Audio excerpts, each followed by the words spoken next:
But how did she achieve this 4.8?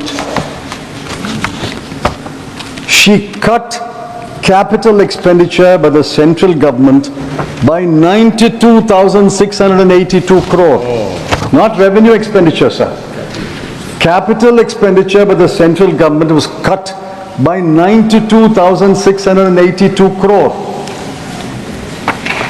She cut the grants in aid to states for creating capital assets, that's another form of capital expenditure, by 90,887 crore. So total cut in capital expenditure by the center and the states, I'm not apportioning blame, but the center and the states in the current year will be 1,83,569 crore. By cutting capital expenditure by such a humongous amount, she saved on the fiscal deficit 43,785 crore. I can understand if she has saved on the fiscal deficit 1,83,000 crore. It is bad policy, but I will understand. But after cutting 1,83,000 odd crore, she saved about 44,000 crore. Is it good policy? I don't know. Is it good economics?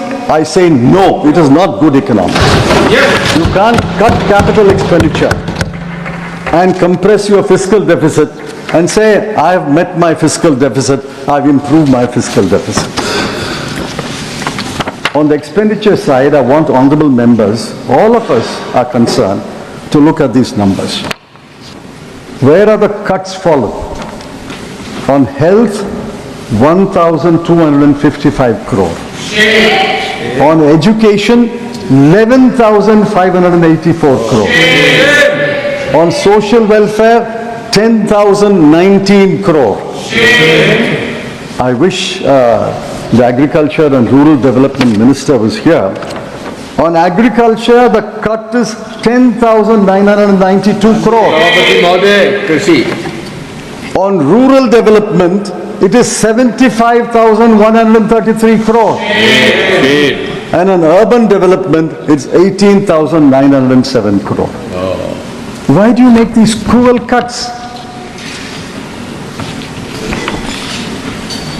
There are other unkind cuts, I won't give the numbers, on Poshan, Jal Jeevan Mission, National Social Assistance Program, Pradhan Mantri Gram Sadak Yojana, Crop Insurance Scheme, Urea Subsidy, PM Garib Kalyan Yojana. And all these programs that have been cuts. The most cruel cuts are, I hope I'm pronouncing this correctly, sir, Anusuchit Jati Yojana. Anusuchit Jati Yojana. 1,340 crore has been cut. Young Achievers Scholarship, 455 crore. Post-Metric Scholarship for Scheduled Caste, 860 crore. Program for Development of Scheduled Tribes, 670 crore. You cut money for Scheduled Caste, Scheduled Tribe and Anusuchit Jati. And you say, I have reached my fiscal deficit, I've improved my fiscal deficit. Look at the grand announcements in this budget. One grand announcement was Urban Challenge Fund, para 58 of the budget speech. I was impressed. Urban Challenge Fund, 1 lakh crore was announced. What is the allocation? 10,000 crore. Jal Jeevan Mission, para 55 of budget speech. Jal Jeevan Mission says, we have provided water to 80% of the population of India, and we will provide for the remaining 20%. We are therefore extending the scheme. The budget estimate for the current year was 70,163 crore. Actual expenditure is 22,614 crore. I mean, this is pure magic, sir.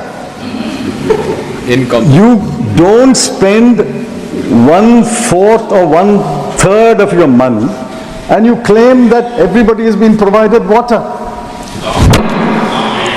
Now I come to my last point. Sir, you will give me 1 more minute. I would, sir, I would. I'd undertake it. Yeah. Now what did the CEA say? The Chief Economic Advisor is an reasonably autonomous office. I'm glad the Honorable Finance Minister has given him the freedom to speak his mind and to be frank and forthright. I congratulate the Honorable Finance Minister in the end for that also. What did he say? Get out of the way. Yes. It's all we are saying, get out of the way. In a different context. Deregulate. Deregulation drives growth. Work towards giving to people back their agency and enhancing the economic freedoms of individuals and organizations. What is the response of the Honorable Finance Minister?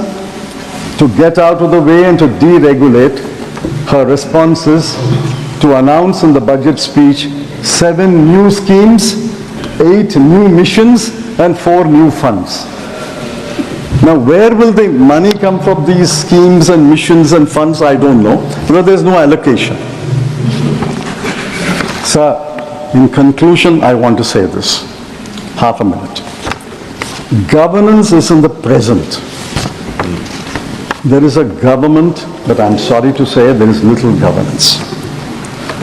There is no philosophy, therefore no policies. In 1991, we faced a graver situation. There was a man entered this parliament, entered the North Block. Yes. He had an economic philosophy. Yes. He followed it with policies that required wisdom and farsightedness. Dr. Manmohan Singh had them. And I'm urging the Honorable Finance Minister to recapture the wisdom and the farsightedness of Dr. Manmohan Singh. One last question. This is through the Finance Minister to the government. Why have you not conferred a Bharat Ratna on Dr. Manmohan Singh? Yes.